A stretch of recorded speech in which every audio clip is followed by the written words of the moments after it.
Family background अच्छा होने से बेटा अच्छा होगा जरूरी नहीं है।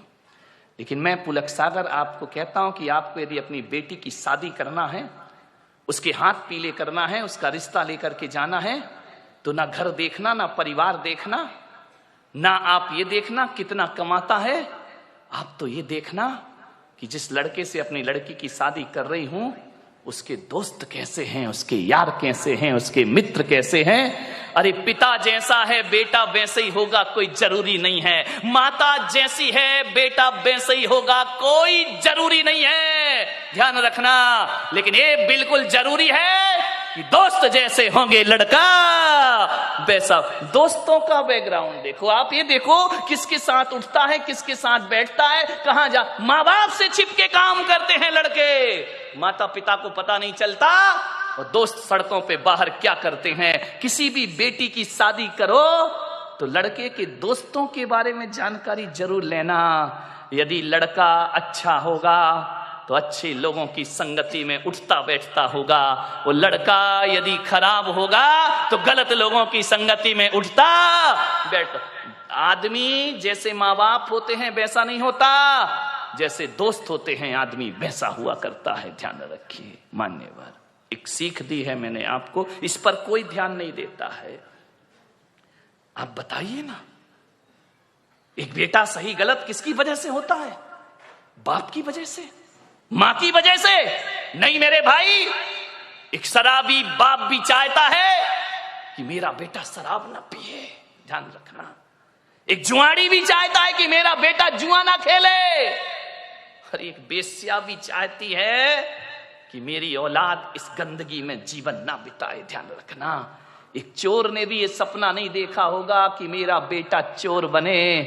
कोई माँ बाप औलाद को चोर नहीं बनाते हैं, कोई माता पिता औलाद को झूठ बोलना नहीं सिखाते हैं, कोई माता पिता शराब पीना नहीं सिखाते हैं, कोई माता पिता सिगरेट पीना नहीं सिखाते हैं। सिगरेट पीने वाला बाप भी चाहता है कि मेरा बेटा सिगरेट ना पिए, ध्यान रखना। मान्यवर मालूम है सिगरेट पीना कौन सिखाता है?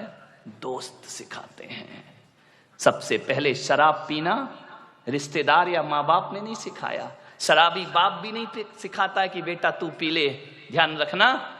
लेकिन सबसे पहले शराब पीना कोई सिखाता है तो दोस्त सिखाया करते हैं।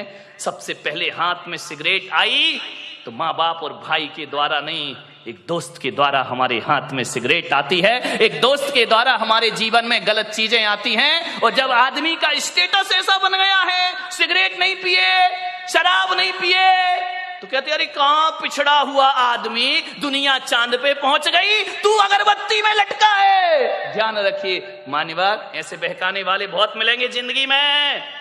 मान्यवर मैं तो कहता हूं यदि बिगाड़ने वाले दोस्तों से तो बिना दोस्त की जिंदगी गुजार लो, वो अच्छी हुआ करती है। लेकिन ऐसे दोस्तों की संगति ना करो जो हमारी जिंदगी को बर्बाद करके रख दिया करते हो।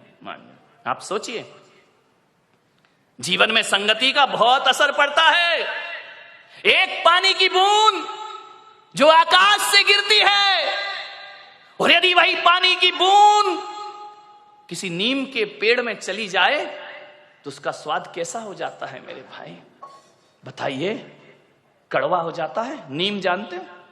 नहीं जानते हैं तो बोलो ना जानते हैं, नहीं तो मैं समझता तुम कुछ जानते ही नहीं हो।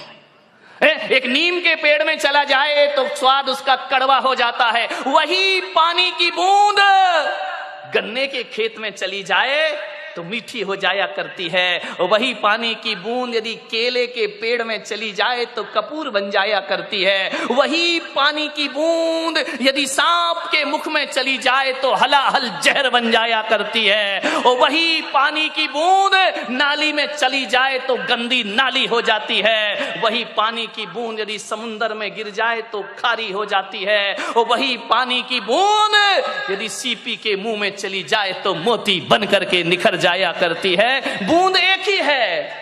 ये इतने रूप क्यों हुए उस बूंद के? संगति के कारण से। किसकी संगति करी उसने?